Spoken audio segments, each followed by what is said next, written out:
legal Okay. stage. Tell people they're being recorded. So, Right. all right, cool. So welcome to Karate Without Belts. I'm John. And I'm Marty. So how you doing, mate? Yeah, good. Busy week down here at the bottom of the world. It's, we're starting to see the signs of autumn creeping in. It's darker in the mornings and a little colder at night. But yeah, most of this week we were up in the 90s Fahrenheit, or the early 30s for those of us who use Celsius. And We're it's pretty been much really, all the rest really, of the world. yeah, really hot and really dry. It's been really, really cool. Actually, it's been great. And wow. And the other big thing out of the week is, as you and I were discussing on an earlier connection there, I've been picked up again for the second year running as a top writer on Quora.com, where I write on the topics of karate, martial arts, self-defense, and fighting in general, real life fighting in general. So yeah, I've hit a new level where I'm getting about 11,000 views per month. Wow. Which it's not big in a YouTube scale, when you're talking YouTube influencer, but for a snotty-nosed punk from New Zealand who's just talking story about the stuff he likes, I'm pretty happy with it. It's not something I really try hard about. I just write when I want to write, and apparently people are reading it and liking it. So yeah, that's been the highlights of my week, man. What about you? For me, I officially announced, and I guess I can announce it here too, that we are moving to Yoron. And for those who don't know what Yoron is an island right above Okinawa. It is not in Okinawa Prefecture, but you can see Okinawa from Yoron. You can see Yoron from Okinawa. It's super small. It's like 23 kilometers in diameter, and it's got like 6,000 population. So, that's about the size of the town I grew up in. So it's going to be an interesting ride. We're going to be close to my wife's hometown up north. We'll be close to Okinawa, so it's kind of like, some people are like, how are you going to live there? I'm like, I've lived on a tiny island before. It's actually a little more convenient because I can get... Okinawa's a 3-hour boat ride away. And some people that's complain cool, man. And say 3 hours. Yeah, it is, because it's now the drawback is, do you guys get hit by the typhoons much down under? Not to the same extent. We get what do they call them? Tropical cyclones coming through, but we don't get the sort of damage that, say, the Pacific Islands do, or that Okinawa or those smaller islands would experience closer to the equator. Yeah, and the problem is those things can go off from anywhere from like early May to late October. Yes. So that's why it's the only real drawback of living there. I have never experienced a time, even though when I was there, funny enough, I was in New Zealand when the worst one hit, when that happened. So when I was hanging out with you down there, what was it? 5 years back now? Yeah. 5 years back, 2014. Yeah. And I was just hearing from my friends who were in Tokunoshima. They were like, we have no power, food's running out, the stores aren't opening. That's crazy, man. Yeah. There were some crazy things that happened then. So I almost died coming back because the plane went into a nosedive, because though the typhoon had passed, the air currents like right above the land were still really bad. So we went like off the G, like I could feel myself floating, and the plane almost landed, almost crashed, and then they just turned around and went back up to Tokyo. That's crazy. Yeah. Yeah. But no, we're not going to do any of that in Yoron. Yoron's going to be more. And the cool thing about Yoron, and if anybody who knows Okinawa, is that they have habu, one of the most poisonous snakes in the world. Oh, good. Yeah. Well, Okinawa does, Amami Oshima does, and Tokunoshima do. Yoron does not. So it's all of the cool little benefits of a tiny island, and really none of the drawbacks in terms of poisonous wildlife. A bit like living in New Zealand then.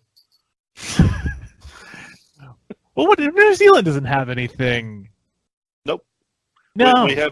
We have two spiders, which will cause you a bad rash. One called the katipo, which hangs out at the beach, and another one which we call a whitetail spider that they tend to hang out around your house. If you get bit by either of them, it's painful and it turns into a rash, and a very small percentage of people may have to go to hospital, but it's not like you say, parts of Australia or New Guinea or America where where it gets serious. I mean, when I worked up in Papua New Guinea, when was that? 2010, I think. I was only up there for a short period of time, and during the induction onto site, one of the guys said to me, he said, "Oh, we have the snake here. It's called the black taipan. If you get bitten by it, there's really nothing we can do, and we'll just kind of have a bit of a party and hang around you while you die." There was no chance they could get me to a hospital or get an anti-venom in time. It was like, that's cool. I think I'll just stay out of the long grass and stick around the building site. Oh, thankfully. Oh, wow, Jesus. Yeah, that didn't happen, so that was good. Yeah, well, you're here, so I mean, unless you somehow zombified from that, and managed to fool everyone. But yeah, it's going to be cool. It's going to be maybe for a week or two. We couldn't do. Yeah, we can still do the podcast during that time. Yeah, as long as you've got connectivity, we can make this happen. And the difference might be that instead of sitting in the snow and ice in Philly, you might be sitting on a beach. Oh yeah, no. Well, it's funny. This week you mentioned that it's 90 down there. I've been on a running streak, and I've just been like, fuck it, whatever it is, I'm gonna go out in it and figure it out. So go out with the dog early. Check the trail, check the tracks. It snowed, it iced, still went out, still ran. Nice. And just the trick is you run on the grass where there's snow, not where there's ice on the pavement. Sure. So yeah, that makes sense. Have you ever heard of a guy named David Goggins? He's that name sounds weirdly familiar. Yeah, he's becoming quite popular in the fitness scene. He's based in the US. He's an ex-Navy SEAL, and he's into extreme fitness and extreme running. And he was the topic rather of a book by a guy named Jesse Itzler. I think that's how you pronounce it. The book's called Living with a SEAL, and I'd highly recommend it to anyone who's interested in extreme fitness, extreme sports, and high performance mindset. And it reminds me, because you're talking about, you've been out running in some snow and ice, and one of the parts of the story, and I'm paraphrasing a bit here because I read it a few years ago now. This guy Jesse Itzler was saying he's in bed asleep, and like 2:00 in the morning he gets tapped on the shoulder, and he rolls over, and here's Goggins. Says, "Get out of bed, motherfucker, we're going for a run." And it was like minus 30 or something stupid outside. It was ridiculous. And they're running in bare feet with no shirts on, kind of thing. And they run 5 miles through the streets of New York, through the snow and stuff, and get home a couple of hours later. And then he says to him, in a separate occasion, Goggins takes Itzler down to the gym in his apartment and says, "Right, we're not leaving this room until you've done 1,000 chin-ups." And Jesse goes, "What? 1,000 chin-ups? I can barely do 20, so I don't give a shit. We're doing 1,000 chin-ups, so you're not leaving this room." And he said it took, I can't remember the period of time, but you can imagine that's going to take some time to punch out 1,000 chin-ups. But the core message of the book is, it doesn't matter what you have to do, just find a way. Find a way to do it. I don't care how you do it, find a way. And that comes from Goggins' experience as a SEAL and whatnot. And he writes a lot now on. At the time the book was written, he was still pretty much on the down low, but he writes a lot on Facebook now. And he's just released a book himself. I can't say I've read it, but yeah, the guy is really inspirational. And what you're talking about, out running like that's the kind of thing he gets into. So, for you or anyone listening, if you haven't read or done some research into David Goggins, do yourself a favor. It's incredible. The man is so inspirational. It's seriously cool. Anyway, that was a digression, but okay. That's all right. You were not paid to say any of that. No, not at all. Goggins wouldn't know me if I stood in front of him. And I certainly I do not have the wherewithal to do the things that he's done. I don't know how he did it. He's incredible, absolutely incredible. Yeah, what is it? David Goggins, Can't Hurt Me. I think that's his book he's just released. Yeah. Yep. Yeah. Yeah. But also, I've seen this guy up on social media somewhere, but I think as much as I have my reservations about joining, and I've always this is what's kind of kept me from joining any sort of military service, was like maybe if we were talking about 50 years ago when when it seemed like civilized countries were dealing with real threats or real problems around the world, it was just in the wake of when I was going into adolescence, did it seem like we were doing things without any sort of planning, at least from a United States perspective. And several times in my late teens, early 20s, I was like, I might as well go for it. And it always held me back, being like, and this is nothing to say, those who have joined up and serve, more, if that's the way you feel about that, hey, more power to you. But my feeling has always been, there's just too much going on that's wrong, that isn't being righted, and too much of just doesn't seem like we know what we're doing. And if anybody says you're just talking out to your bunghole, I have friends who are in the military who have both mutually know who somewhat share that sentiment. Right. So, but that level of dedication to training, that is, I'm hoping in 10 years I can have at least half of that. Yeah, I wish. I mean, for me, I was too young and dumb to realize that the military could have been a good option for me, and that I probably would have been good at it as a teenager. So as a young adult, by then I'd already wrecked one knee putting it through a glass door. I've got spinal problems. I got eyesight problems. I was told by several military doctors that there was a better than average chance that I couldn't even make the physical, wouldn't pass the medical rather. So that's something I've never had the chance to do. And here's a little thing for assessing life opportunities, which I learned from the toothiest man in the world, Tony Robbins, was at the end of your life when you're sitting in a rocking chair, rocking backwards and forwards, will doing or not doing this thing be something that you regret? And he calls that the rocking chair test. And I can hand on heart say that not having a military or law enforcement experience in my life, not being able to do those things, is something that, while I can't change it, I know that will fail the rocking chair test. I'm always going to have that what if. Could I have done it? Could I have got into the New Zealand Army, worked my way through, made it into the Special Air Service, and done that whole thing? Could I have done it? And I'll never know. It's not. I could do all the, you could do all the training and put yourself through all the physical and whatnot, but it's not the same until you actually experience a deployment and find out what it's really like. I'll never know.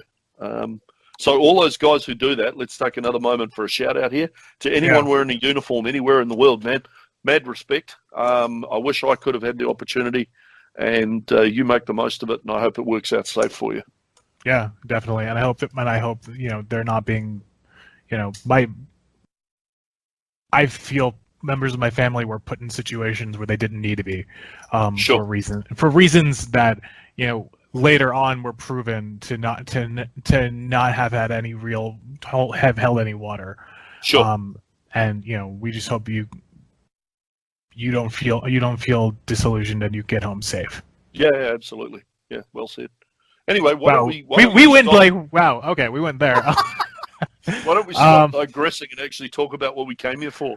Although there's nothing wrong with what we're talking about either. Exactly. No, definitely not. Well, and I think this gets into it a little, because we talk about people who actually face real issues, and they use their martial arts, and we talked about this last time. Last time was a little bit ago. But we've talked about this before. Where you're either serving, if you're serving in military service, you need martial arts. If you're not serving in military service, it becomes it becomes an activity that you participate in that, at least for you and me, has become a focal point of our lives. Mm-hmm. Despite the fact we're not really out there using it every day, but God forbid one day we have to. Mm-hmm. Yep, that's right. And then there is the question of, we've gotten to questions of authenticity before that you very eloquently talked about. So a lot of people saw that a little bit. Huh. So, yeah. But it goes to ask, who's got the authority to teach, and who has the right to say, when do you kind of bridge from being proficient to having mastery, which is a word that has plagued what we do. Absolutely. Since the day it was translated. Yes. Either Chinese, Japanese, or even I think European styles use something to that degree, though. Anybody who actually does some sort of form of European wrestling or European epee or sword or whatever, correct me if I'm wrong, but the word master has been something that I frankly don't understand, and has spun out a lot of weird mentalities for a long time, and it's kind of led us to where we are with karate. Yeah. So I've got something to say about this, but you want to jump in real quick? No, I'm just sort of letting you have your piece, actually, because when I get started, it could be quite the same thing. I summarise for most people when they stand in front of me and they go, "Oh, I was training with Master this, and I've met Master that, and Grandmaster this." Most of the time, I just look at them and go, "You know what? I've met plenty of guys who are called Master and Grandmaster. I've never met a Master yet. Not one. Never. Ever. I've met guys who are good at martial arts, and the rest of their lives are an absolute disaster. It's just a wake of destruction." So for me, I could get the podium out here and go on for quite some time about this. No. I feel quite passionately about it, to the point where one time I did some digging, and it would take me some time now to track it back down again. But I believe that in New Zealand you can't actually use the term master or bachelor or professor legally unless you have a university degree from a recognised university. So I can't call myself Master. Yeah, I can't call myself Master Marty Rickard or Marty Rickard Master, Master of the Arts or Master of Martial Arts or anything like that. People could actually, I think I got this right, people could actually take me to court for that because it's an improper use of a recognised term. Well, I guess they can call me Master Jon then, because I have one of them. Yeah. Well, if you have a master's degree, then yes, you have the right to use that title. Right. So there's that, which is, that's again a bit of a digression, which seems to be my theme for the day. But in the martial arts, how long does it take? I've been training 36 years. I hate the idea of being called a master. I was granted the title of Renshi many years ago in another organisation, and the organisation I'm part of now, we don't use those titles, but the venue that I operate out of, the place I teach from, they like us to use titles to as a term of authenticity, I suppose. They like to call me Renshi Marty around the place. That's fine. I get that from a commercial point of view, or from they're using the title as a way to designate my seniority within the organisation, perhaps, or within the venue. And I noticed various black belts. Black belts around the place have a title, which might be sensei or sub. Actually, they don't use subum nim for the Taekwondo guys. I'm not sure what they use. But yeah, they get to a point where they like those of us who have a bit more senior rank. they like to hang a title on us and use it. So yeah. Well, and that's not. I don't inherently have an issue with that. I have an issue when the overuse of like Renshi, Hanshi, Shihan, Sensei, Kyoshi. Like, I mean, it's funny. Most Japanese people like. I say this as if I know all Japanese people, but when I was in Japan, I was trying to explain or trying to kind of figure out what that was, and some people would say, yeah, Shihan's a big thing, but that's very much at the point where it's like you have to be like a teacher of teachers and stuff like that. That's what it's considered, and where that falls is kind of anyone's guess. But when you get to the word sensei itself, that's used so often, and that's where it gets translated from, at least from a Japanese perspective. Chinese, I know, is shifu. I don't know enough about Chinese to be able to talk about that. No, likewise, yeah. But I know at least with sensei, the sensei means the one who came before. I know that it can get translated into master, but then it gets like, all right, but that's not what they mean when they say master. That doesn't mean like they have mastered everything and are the font of all knowledge, despite them being a teacher.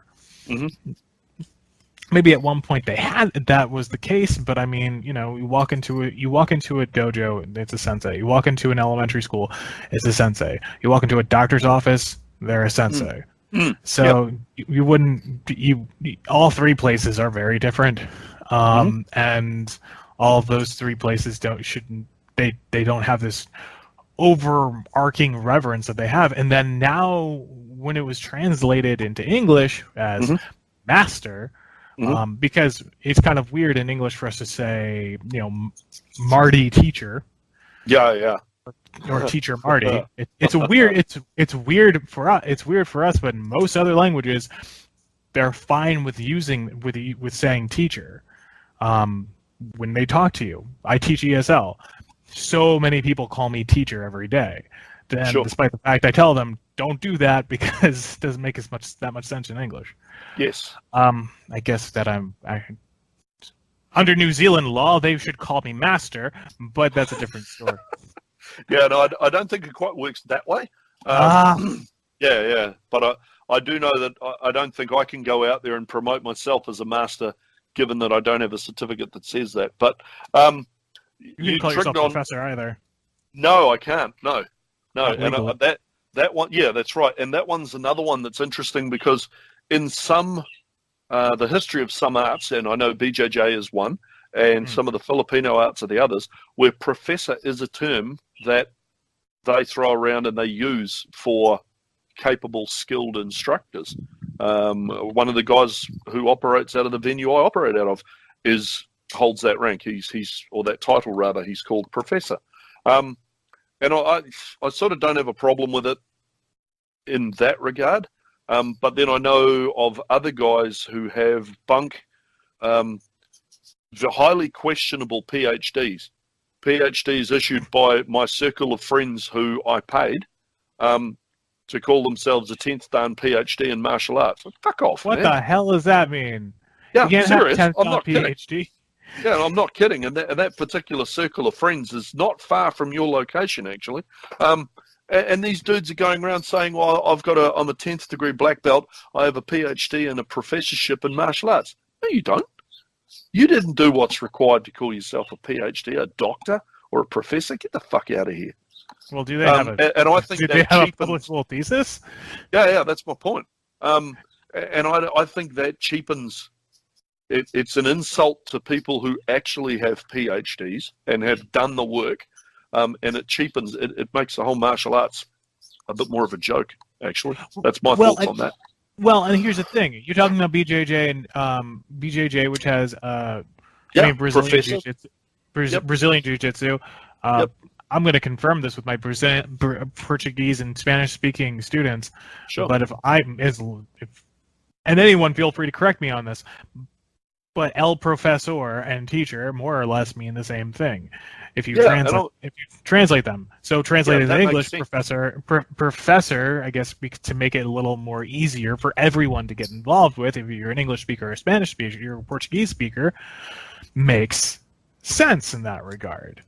But to academics, that's mind blowing. But what's even worse is that you get this idea that these people are much higher or much more skilled than they actually are, and then you get this weird. Therein lies the problem. Yeah. And here's the worst thing: they can't learn anymore. Yeah, they cannot learn anymore. And it I don't think you would see that with any other martial artist in any other Southeast Asian country. I think I've had finished up an interview with Jimmy Teller, which hopefully will be out sooner than later, but that's neither here nor there. But when I was talking to him, he was like, yeah, you go into a dojo, you just do what that person's doing. You know, if you go into another dojo, you just do what that person's doing. You don't really question it, but you just do what they're doing. But it's not like a lot of them overhold themselves over others. And in fact, a lot of people used to go tell other people to go train with others. Yes. And that was fine. When it gets to the English-speaking world, especially in America, you get these people the GIs who came back and those after them, were saying, "Oh, I'm a master in the martial arts because I have a black belt." And holy Christmas alive! Yeah, and look what we've got now. Yeah, and it wasn't intentional. No, I don't think so. Intentionally, no, I don't think so. It just was born of its own. I don't know, bad luck, I suppose. Born under a bad sign, you could almost say. You could write a song about that, and. Yeah, it's a bizarre. There's one thing I want to flash back a bit here. You made the comment earlier, and I don't remember exactly what you said, but you and I, we've both been in situations where you are called, for instance, Shihan Ebersol or Ebersol Shihan. Let's have flashback to those days. Well, no, yeah, but I'm going somewhere with this. Right. I would be Ricard Renshi or whatever. One thing that gets me is people trying to out-Japanese the Japanese. And I know of places where you go in, like you come into my dojo, if anyone uses a title, it's Renshi Marty or Renshi Ricard if the situation requires that. But I'm not, I teach in an English-speaking country. Right. And people don't understand when someone says, "Oh, if you'd like the answer to that question, you need to go and speak to Ricard Renshi Marty." Excuse me, what? Are you Yoda? Yeah. That doesn't even work in Japanese. It doesn't even work in Japanese. No, it doesn't work at all. It's a case of people trying to out-Japanese the Japanese. And I got that title from someone who's quite. I can't think of his name. He's quite highly regarded in Okinawan martial arts, and I think he's a guy who has something to do with the Classical Fighting Arts magazine. And he asked me one time when I was trying to explain my background and lineage and how I'd gotten to where I've gotten, and what I was trying to do, what my goals were in martial arts. And he just asked me that question outright. He said, "Are you trying to out-Japanese the Japanese?" I thought, damn, that's a good phrase. I stole that from him. But yeah, my point being, I don't understand why people would bend a language or try to enforce a culture to a point where you wind up with language and linguistics that make no sense whatsoever, regardless of whether it's in English or Japanese. I don't get that. Well, and the bending of language is like it also comes to this idea of rank and like misunderstanding. Like, you just say sensei to someone. Anyone's a sensei. Anyone who is who's higher than you could be considered sensei. Sure. Quote unquote, or who just has more experience than you. That's fine to say. but it's to call them master. They've mastered it. Mm-hmm. How many people who are outside of those spheres who don't use that word master? Mm-hmm. It's funny though, because in Japanese, when you say master, master is more of the idea of like the master of a what is it, like a master of the house, like kind of how Sure. that old way of using it, or like the master of a pub. Yeah. So you'll hear that more often there than they'll ever start using that word to refer to somebody who does martial arts or who teaches something. Yep. Maybe doctor or something, or professor, but even then. And I mean, one thing and this is what kind of denigrates things, where it's like, okay, somebody says they're a master, then someone comes in their school and beats them up. Mm-hmm. Yes, they're not a master anymore. Your mastery has been revoked. The other one, I don't know. There's arts out there that, when you click up so many number of downgrades, you're instantly a master. Nah, I don't think so. There's one in particular in New Zealand. I'm not going to go into it, but as soon as you're a 4th degree black belt, you're a master. And people are expected to call you master even outside the dojo. And I don't get that. That's another thing that gets me, is walking down the street in a situation that's totally unrelated, and you're expected to call someone master in the street in a modern society. It just doesn't fit. It doesn't sit well with me. I suppose people can do whatever they like, but it doesn't sit well with me. It feels. It's invoking a couple other things that don't go together that we're not gonna get into here. But like it's also like you walk into a diner, right? Or you walk into a restaurant with people. Yes. After you're finished the training or doing whatever, the gis are off. I mean, maybe the gis are off. Hopefully they are. Hopefully everybody's changed and maybe showered. One's probably more required than the other. Sure. But you're sitting down in normal clothes, hanging out. Like the waitress comes over. She's not like, Master Tom, Bill. Yeah. Like it's not gonna. They don't care. Yeah. And so it's like from the outside looking in, it's just silly. Yes. I agree. I agree fully. Yeah. For me personally, I say to my students, outside the dojo, I'm Marty. Inside the dojo, I'm Marty. They don't have to call me Renshi Sensei. I don't really care. There's only a couple of words in the English language that I don't respond well to. Right. Ironically, one of them is bro. I can't stand being called bro. There's only what up, two. Bro? Yeah. There's only 2 people on earth who can actually call me that, and that's because they are blood genetically related to me. Otherwise, it actually cranks my handle, but that's just me. You watch for the comments, eh? The comments No, I don't for the podcast. What's what up, bro? Yeah, what up, bro? There's going to be tons of that. Yeah. That's fine, though. Yeah, so, but, I mean, you can call me anything, but there's these 2 words, one bro being one of them. Don't call me that. But yeah, particularly outside the dojo, I don't think there's a place for it. I really don't. And if your ego is such that you do, I suppose if it's egotistical, if you get down to it and it's really about ego and it's about making you feel good because you're a martial arts master, go join the Cobra Kai, brother. You missed your beat. You missed your place. You're in the wrong place. Yeah. Well, I've gone out with people who like in Japanese society, I've gone out when it's a business deal, when you are with Kacho or you're with like Kyokucho or something like that. The people who are like maybe the head of an office or the head of a bureau, sure. Or heck, the superintendent, heck, even the mayor. You live in a tiny island, you kind of meet everybody. Yeah. Still call that person. You would still refer to that person by their title. Right. That's fine. I mean, in those situations, that's fine. Yeah, I can see that. In that place, in that culture, that works. But for the quote-unquote Western culture, it don't work. Yeah. And to force people, and to force that kind of hand on it,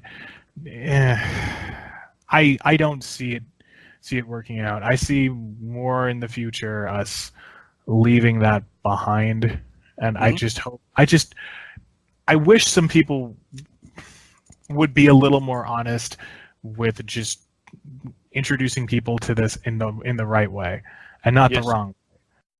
Sure. And it just gets me that we still have organizations, we still have people out there who treat it as if of course I know all about this.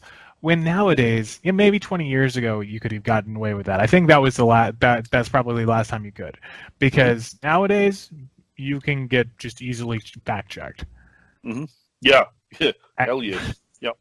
And the information out there is such that you can keep this up for maybe a little while. Eventually, people are going to get curious. Yep. And eventually, they're not going to believe what you're saying, or they will. And do you really want those people around? Yeah, so, you're right. I mean, that's kind of my thing for the would-be masters. Yeah. So what I want to do, I want to take this to another step, take the discussion another step further, and I'm going to say, what defines them? In order for someone to truly be a master in the martial arts, what does that require in your definition?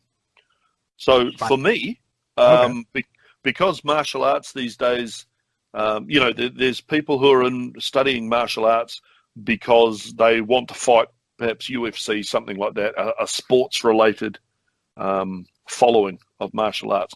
I'm not really looking at that. I'm more looking at the martial arts instructor who stands up in front of a class that's made up of family members of all ages, and is teaching these people a physical and mental discipline that will improve their lives. Right. So to me, when I look at it like that and I go, okay, what's a master? What is it? Maybe it's what is it that I'm striving for when I stand up in front of my class full of family members, blah, blah, blah, blah. What am I looking for? To me, I'm looking for someone who shows a balanced life. And I think I've said this sort of thing before on earlier episodes. To me, if you want to even get close to being called a master, I want to see someone stand up there who has achieved highly in their career, assuming that their career is not professional martial artist. If you're a professional martial artist and you're doing well and you've got a good school, yep, you win. If you're like me, I am an engineer. I currently work in a management role and have a lot of responsibility for a wide range of things. I think my career is doing okay. So I say to somebody, you're going to stand up and be a master. I want to see that you've got a successful career where you're respected amongst your peers and within the industry or the sector that you work in. I want to see you have a successful family.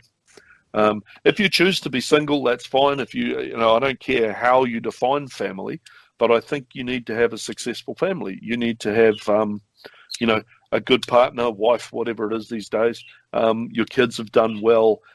If you've had hiccups and bumps in the road of life that you've dealt with. Everyone has.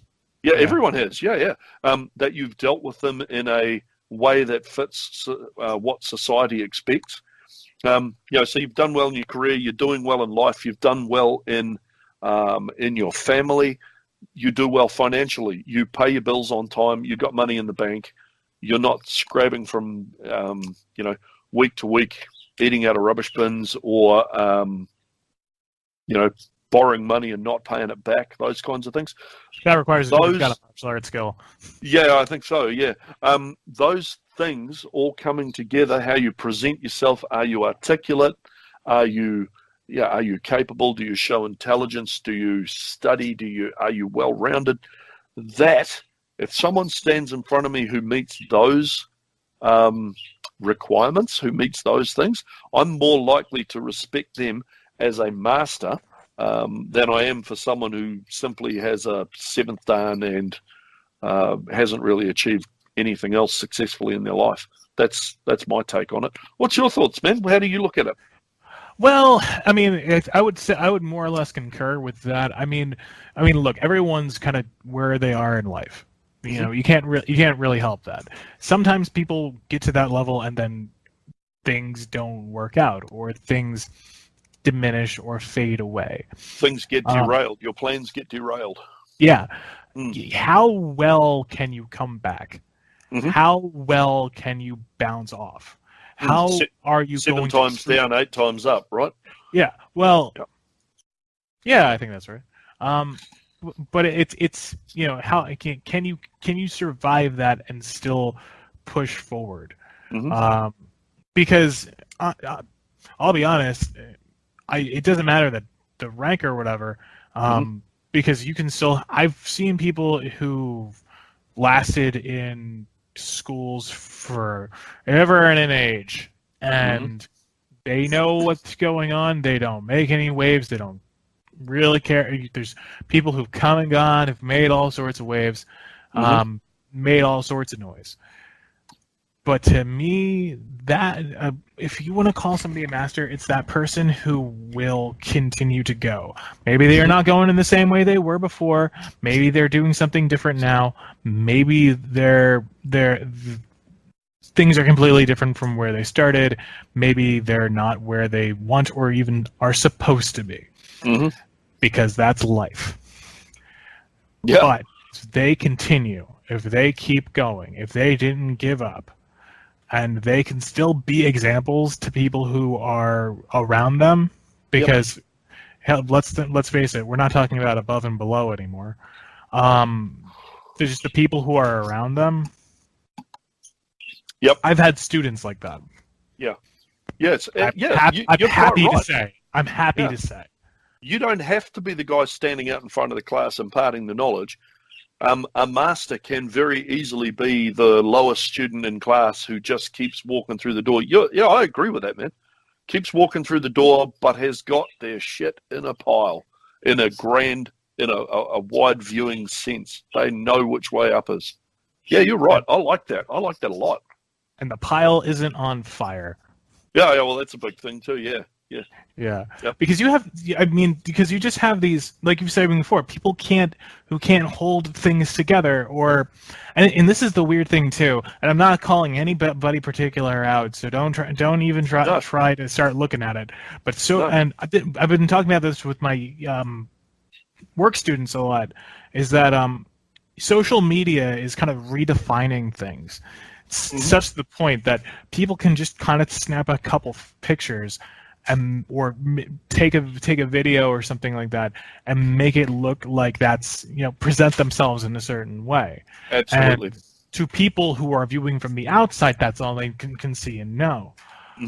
I'm not saying one way or the other that if you do that and you've got it all together, or maybe you do that and then maybe that's keeping you going.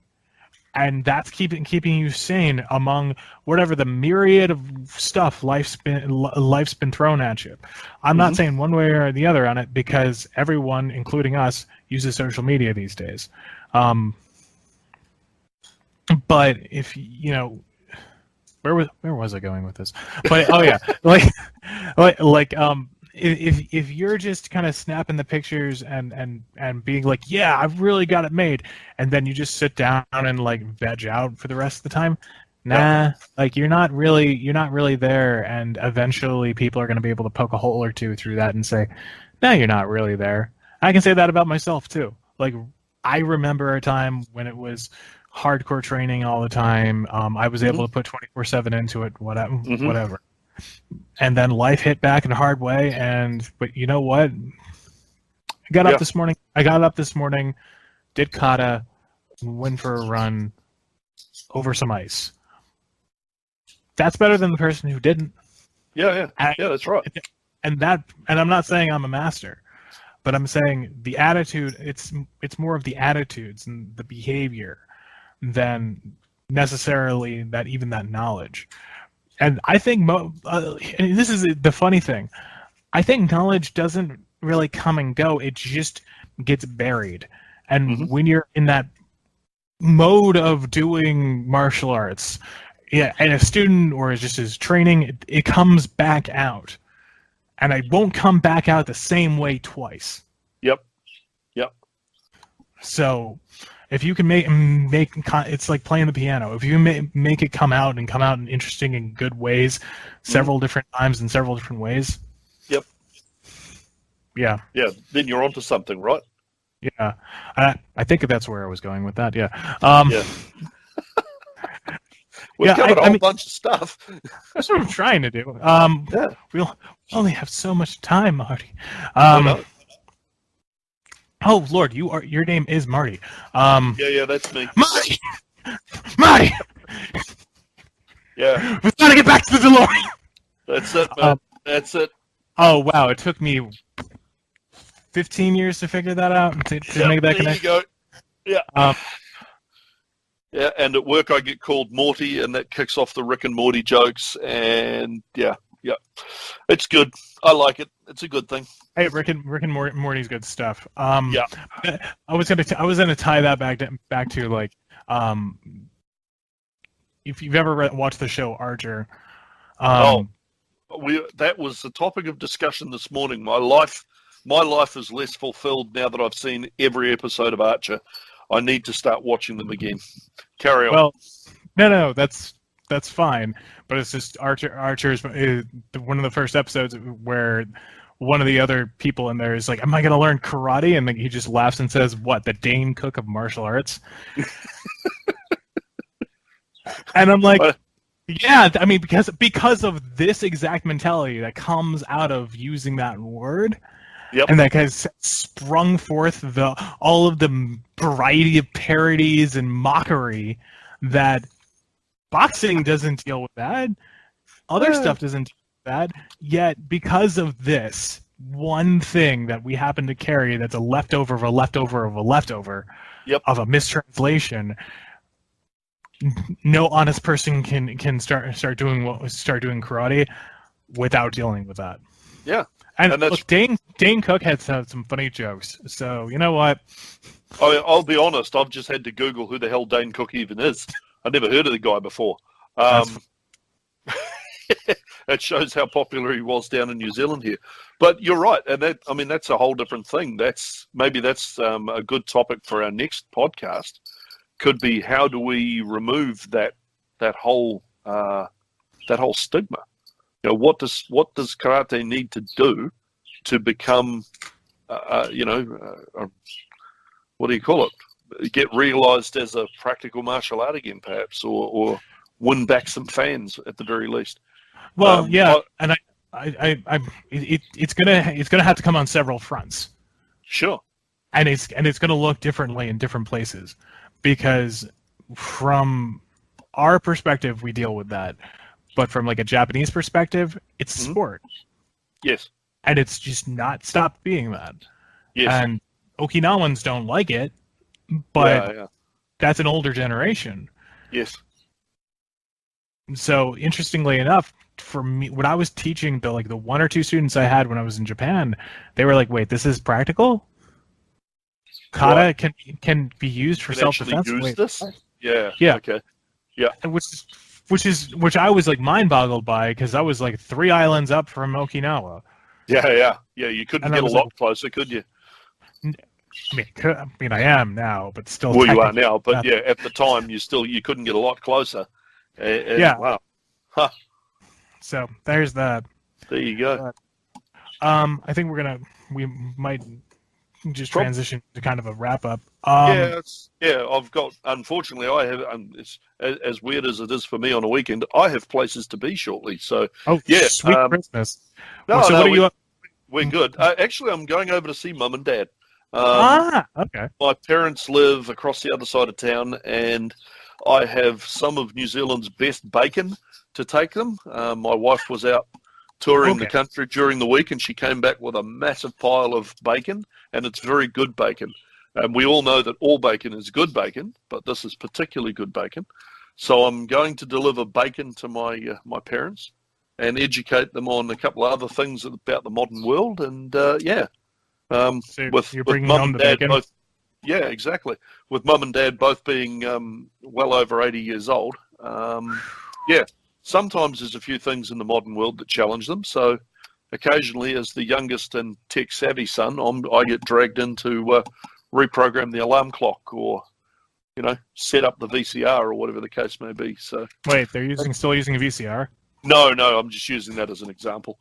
Yeah, but that's my next move. So yeah, like you say, I got to wrap this up, and I need to go there. But this has been fantastic. Actually, every episode we do is more and more fun. Oh, I'm finding it that way. Maybe people listening to it think we're just more and more full of shit too, but there's always that. Well, there's plenty. I mean, there's plenty of that. Here's the thing that I've realized through even just a couple months of doing this. It's like, it's not about, you know, whether we're full of horse hockey or not. What kind of authentic people are we? And what can people get behind that? If we can get people behind that, and the people are behind that, then we're accomplishing our missions as martial artists from a broader perspective. If that's not what we're trying to do, if we're trying to, you know, make, and there's nothing against this with other people who do this, but just make like technique videos, or just make which is something we've both done actually, if you search on the internet well enough. But, you know, to have more of a time for people to chat and kind of understand, okay, this is a perspective that I can jump on with. Oh, there's more people who think this way. You know, that actually brings more like-minded people together. So, good stuff. But slow but sure. Slowly but surely. Okay, dude. You have a good weekend, and thanks to everybody who's listening, and the fun of not doing this in a studio, where we can actually see each other and get cues. This is all done via audio, and it's hilarious. I mean, that's just fine. But to those of you listening, I hope you guys, whether you are a student or a grand master, absolutely, we hope you found this enjoyable. Stay toasty, everybody. Yeah, go away and think about it. Take it easy. See ya. Later.